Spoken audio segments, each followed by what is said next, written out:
नमस्कार दोस्तों, मेरा नाम है सोनू निगम और आप देखना शुरू कर चुके हैं सेंटर फॉर सोशल स्टडीज़ की वीडियो। ये ज्योग्राफी के लिए ये वीडियो है, चैप्टर नंबर 6 इसमें हम शुरू करेंगे। इसके लगभग 3 पार्ट होंगे। तीनों पार्ट के लिंक्स डिस्क्रिप्शन में हैं।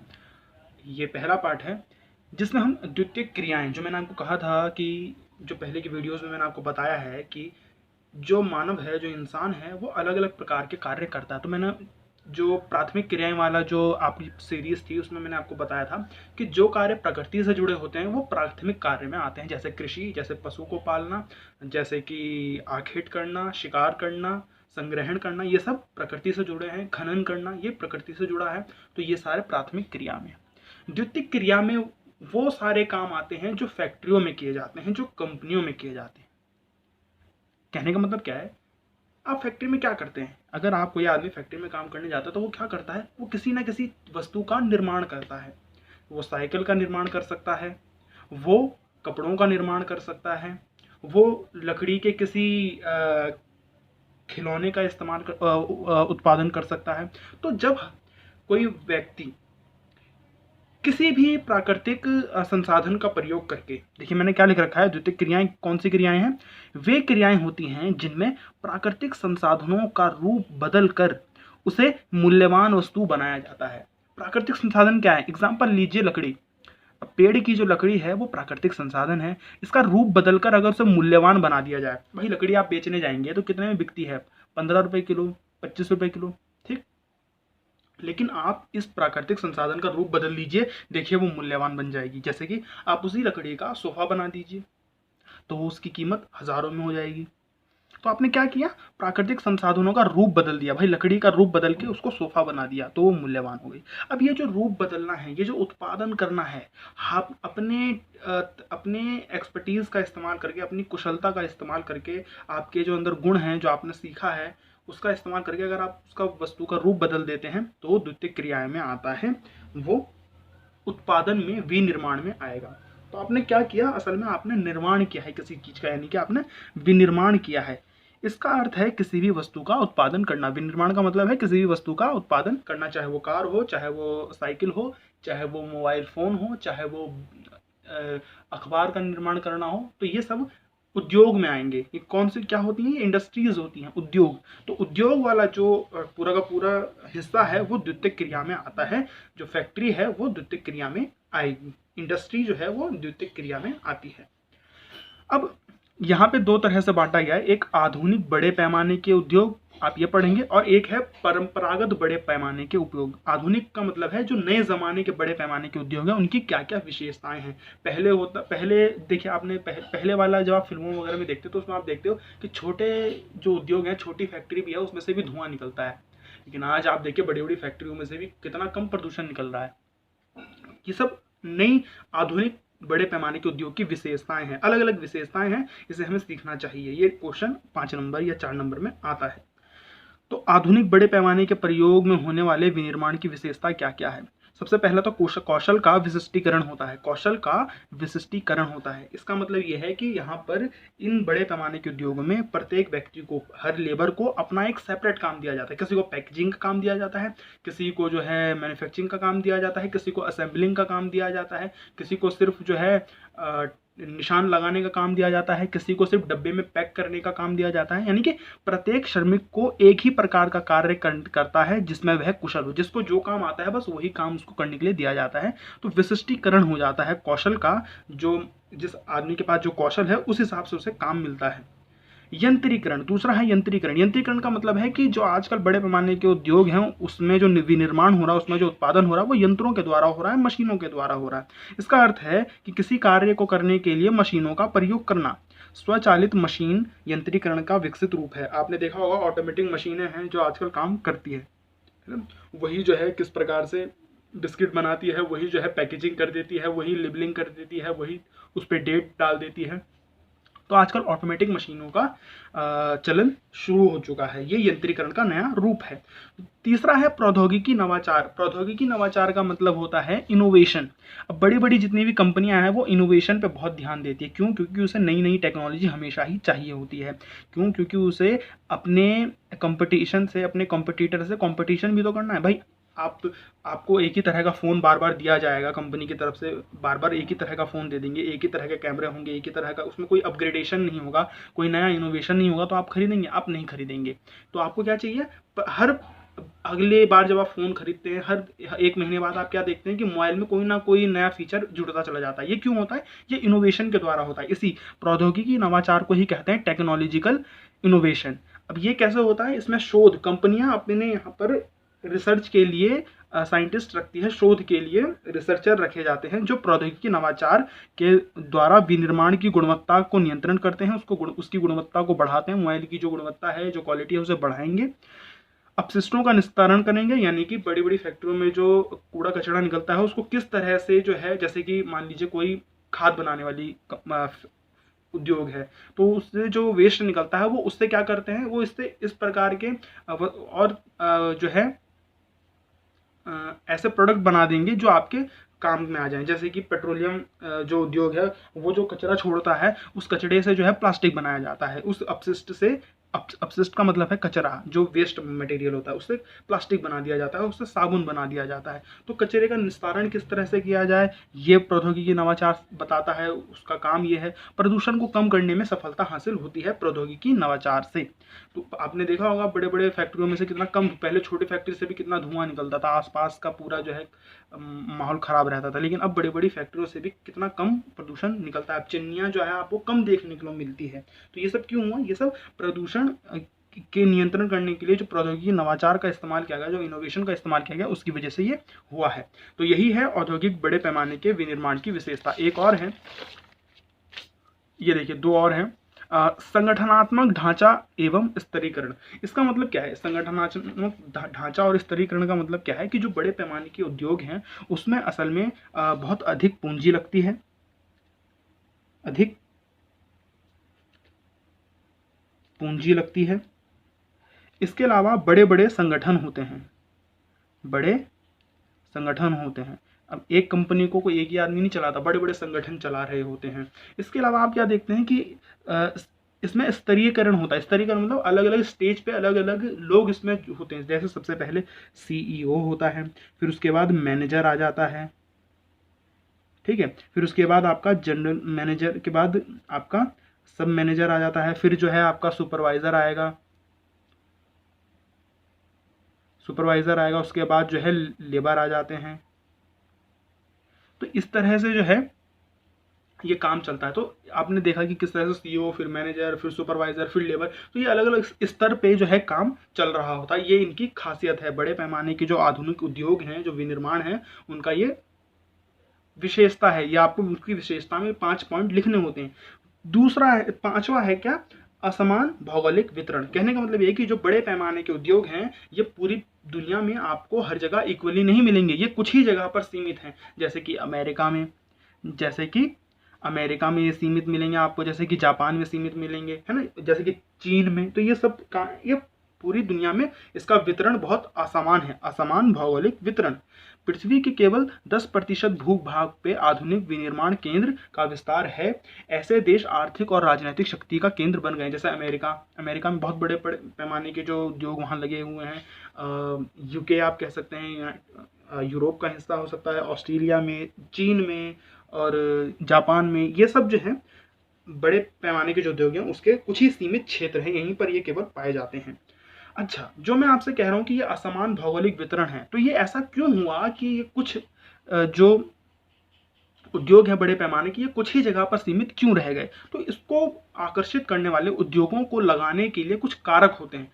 जहां पर अगर वो सारी चीजें मिल जाएं अगर किसी उद्योग को, तो फिर वहां उद्योग लग जाता है।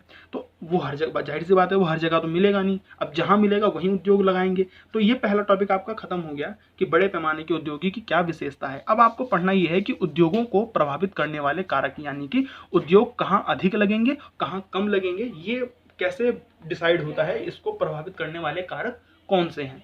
देखिए, उद्योग आप कहाँ लगाएंगे? उद्योग की स्थिति को प्रभावित करने वाले कारक में सबसे पहले मैंने लिखा है बाजार तक पहुंच। जाहिर सी बात है, आप उद्योग कहाँ लगाएंगे? जहां पर आपको अपने प्रोडक्ट के लिए मार्केट मिलेगा। अब एक बात बताइए, क्या आप अपनी जीन्स की फैक्ट्री साउथ इंडिया में लगाना चाहोगे? नहीं लगाना चाहोगे। क्यों? क्योंकि वहाँ सब धोती पहनते हैं, लुंगी पहनते हैं, ठीक है। तो आप ऐसी जगह अपना जीन्स की फैक्ट्री लगाओगे जहाँ आपको मार्केट मिले, समझ रहे हैं आप वहाँ क्या लगाओगे साउथ इंडिया में, आप वहाँ सफ़ेद लुंगी या सफ़ेद धोती की जो है फैक्ट्री लगाओगे, कॉटन फैक्ट्री लगाओगे, जीन्स की नहीं लगाओगे। तो बाजार तक पहुंच, बाजार का होना बहुत ज़रूरी है उद्योग लगाने के लिए। और आपको पता है कि बाजार का मतलब यहाँ सिर्फ लोग की बात नहीं हो रही, लोग की डिमांड की बात हो रही है कि डिमांड किस चीज़ का करते हैं, उस चीज़ का उद्योग वहाँ लगेगा। साथ ही साथ डिमांड है मान लो, लेकिन लोगों के पास खरीदने के लिए पैसे ही नहीं है, क्रय शक्ति ही नहीं है, तो कैसे काम चलेगा, तो नहीं। तो इसका मतलब क्या है कि जहाँ वस्तुओं की मांग होगी और जहाँ बस लोगों के पास क्रय शक्ति होगी, यानी कि खरीदने की शक्ति, खर्च करने की शक्ति होगी, वहीं पर जो है उद्योग लगेंगे। जैसे कि अमेरिका, जापान और ऑस्ट्रेलिया, यहाँ पर लोग मांग भी करते हैं वस्तुओं की और इनके पास पैसे भी हैं, इसीलिए आप देखेंगे कि इन जगह पर बहुत बड़े बड़े उद्योग लगे हुए हैं। उद्योगों की स्थापना करने के लिए बाजार का होना आवश्यक है। बाजार का अर्थ वस्तु की मांग और लोगों की क्रय शक्ति से है। जैसा मैंने आपको बताया, ये जापान, अमेरिका और ऑस्ट्रेलिया में वैश्विक बाजार की मौजूदगी है, यहाँ पर बड़े पैमाने के उद्योग लगे हुए हैं, उद्योग बहुत सारे लगे हुए हैं। दूसरा है कच्चे माल की उपलब्धता। अब आप कोई भी चीज़ बनाओगे तो उसके लिए कच्चा माल तो चाहिए। जैसा मैंने आपको बताया, अगर आप सोफ़ा बनाएंगे तो आपको लकड़ी की ज़रूरत है, आप बिस्किट बनाएंगे तो आपको मैदे और गेहूं के आटे की ज़रूरत है, आप चीनी बनाएंगे तो आपको गन्ने की ज़रूरत है। तो आप कच्चे माल की उपलब्धता पर ध्यान देंगे। ऐसा नहीं कि आप दिल्ली में नहीं लगा सकते गन्ने का मिल, आप दिल्ली में नहीं लगा सकते। क्यों? क्योंकि दिल्ली में उसका कच्चा माल यानी गन्ना जो है, चीनी का मिल आप दिल्ली में नहीं लगा सकते। क्यों? क्योंकि गन्ना दिल्ली में नहीं उगता।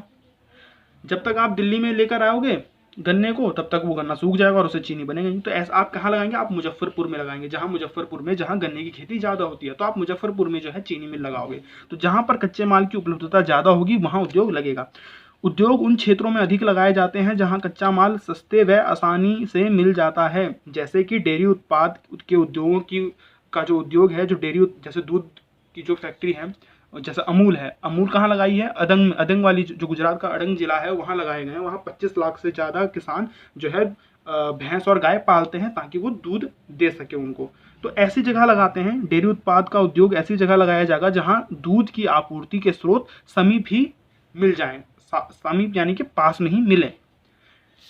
तीसरा, श्रम की आपूर्ति। श्रम की आपूर्ति का मतलब है लेबर कितनी आसानी से मिलता है। भारत में या चीन का एग्जांपल लीजिए। चीन में दुनिया की सबसे बड़ी आबादी चीन की है। चीन में लेबर बहुत सस्ता मिल जाता है, बहुत ही ज़्यादा सस्ता। इसलिए आप देखेंगे दुनिया की हर बड़ी कंपनी का एक ना एक फैक्ट्री, एक ना एक कंपनी जो है आपको चीन में मिलेगा ही मिलेगा। दुनिया में सब कुछ मैन्युफैक्चर कहाँ हो रहा है? सब कुछ विनिर्माण कहाँ हो रहा है? चीन में हो रहा है। एक बैटरी से लेकर सुई तक, सुई से लेकर पटाखे तक, पटाखे से लेकर भगवान की मूर्तियां तक, रक्षाबंधन की राखी तक, हर चीज़ जो है चीन में बन रही है। तो श्रम की आपूर्ति, जहां सस्ते श्रम मिल जाएंगे, जहां कुशल श्रमिक मिल जाएंगे, वहां पर उद्योगों को आकर्षित करते हैं और उद्योग वहां ज़्यादा लगते हैं। इसीलिए वहां उद्योग की उपलब्धता आपको ज़्यादा मिलेगी, उद्योग वहां ज़्यादा लगाए जाते हैं। चौथा क्या है? उद्योगों के लिए ऊर्जा की पूर्ति। कोई भी फैक्ट्री चलाने के लिए, कोई भी इंडस्ट्री चलाने के लिए आपको बिजली की और जो ऊर्जा के संसाधन है, चाहे वो कोयला भी हो सकता है, कोयला भी ऊर्जा का संसाधन है। जैसे कि इस्पात संयंत्र चलाने के लिए कोयले की ज़रूरत होती है। इस्पात को पिघलाने की, कर लोहा बनाने के लिए, सरिया बनाने के लिए कोयले की ज़रूरत होती है। तो वहीं लगाया जाएगा जहाँ कोयले की उपलब्धता ज़्यादा होगी, ना कि दिल्ली में लगाएंगे। दिल्ली में कोयला जब तक आप लाएंगे तो आपका कॉस्ट इतना ज़्यादा लग जाएगा कि आपका लोहा बिकेगा ही नहीं, इतना महंगा पड़ जाएगा आपको लोहा बनाना।